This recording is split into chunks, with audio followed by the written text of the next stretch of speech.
Look at everything they did. You know, they locked you down. They told you you couldn't do this. They told you you couldn't do that. You can't go to supermarkets. You can't go to restaurants. You can't go to the beach. You can't go to the parks. But, oh, go and protest for Black Lives Matter. Yes, we'll let you do that because it's a noble cause.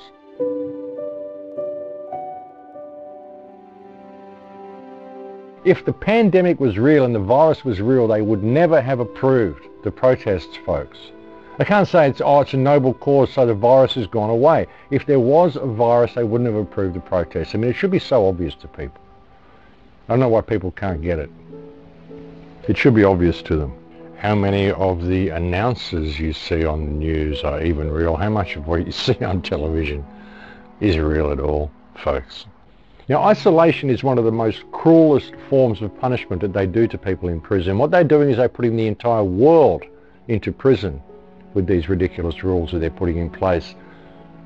So you can't just say, well, that's no good, I'm not going there, and walk away. You've got to complain about it. You've got to say to them, I want to see the manager, I want to talk to the manager, I want to know who's putting these rules in place, because this is reckless endangerment of the public health. It's psychological abuse of children. If this is being done by someone calling themselves an education minister, we need the name of this education minister so they can explain themselves to us. Because this is psychological abuse of children. This is reckless endangerment of the public health on so many levels. Not just physically, but also emotionally, psychologically. When you go to these places such as a Ventura County shopping centre where you actually have to wear a mask to enter the shopping centre, tell them, well, no, actually it's bad for my health to wear a mask. So if you're claiming that I have to do something that's bad for my health in order to enter your establishment, this is reckless endangerment of the public health. I'd like to know who gave you that order. And then, you know, get your manager. And then when the manager comes out, say, well, I'd like to know where the legislation comes from. I need the name of the politician because I want to press charges against them for reckless endangerment of the public health. And then ring up that politician's office and say, what you're doing is reckless endangerment of the public health. Can you show cause why you should not be held accountable and prosecuted for what you're doing? I expect the world to be in full lockdown easily within the next 18 months to 2 years.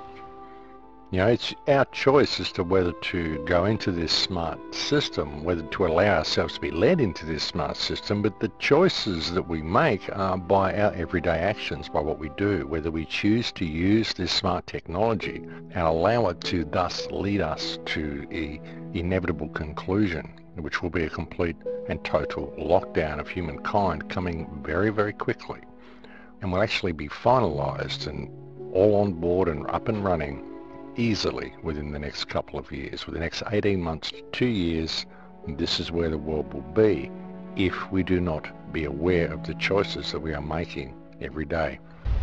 The social distancing that we had to carry out for 2 weeks in order to protect us from the terrible pandemic.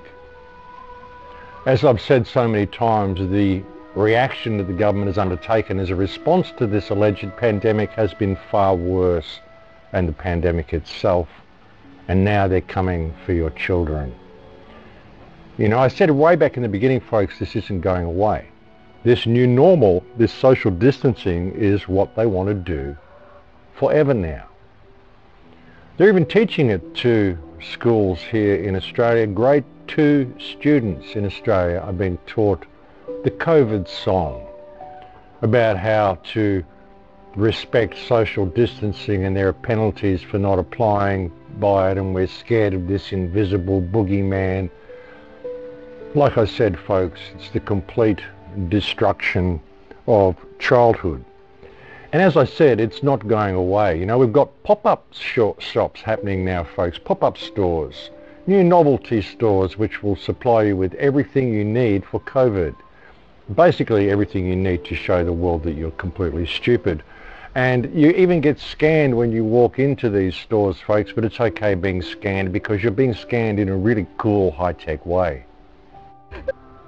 Like I've often said, I can find more evidence that this is a holographic universe than anything else. I can find more evidence that we're involved in a game more than anything else.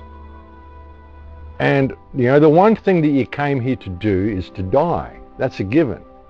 So what's your fear in standing up and speaking out against this system? What, you're scared they're going to kill you? You're going to die anyway. That's what you came here to do. So What are they going to just repress your life and repress your life and repress your life until you're sitting there coward and just sitting there in this little bubble, not experiencing life at all, and stay like that until you die? No, I won't do that. I prefer to just die now, because I have no fear of death. This is a temporary experience. It's all part of a game anyway. It seems like that. I mean, and I'm immortal. I'm eternal. You can't kill me. You might be able to hurt this vessel that I inhabit for this experience, but you can't hurt me. So where's the fear?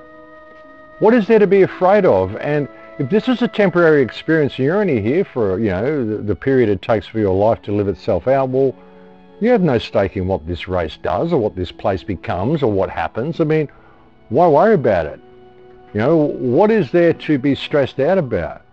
I think there are so many non-active players and non-playing characters involved here as well that, it's really all about your journey through this realm and what you do with it, what you do with the experience that comes to you, the emotional state that you're in, the information you have to take away with you when you leave this realm. So what is there to stress about? I mean, I get frustrated at seeing the people around me, but I don't have any fear of this system. I don't have any stress for what the outcome may be. I can see a better way, but if the human race chooses to destroy itself, hey, it's not my problem. I did everything I could to suggest a better way. But ultimately, it's about my journey through the realm and what I do with that experience, and it's the same for everybody, so why stress on it, folks?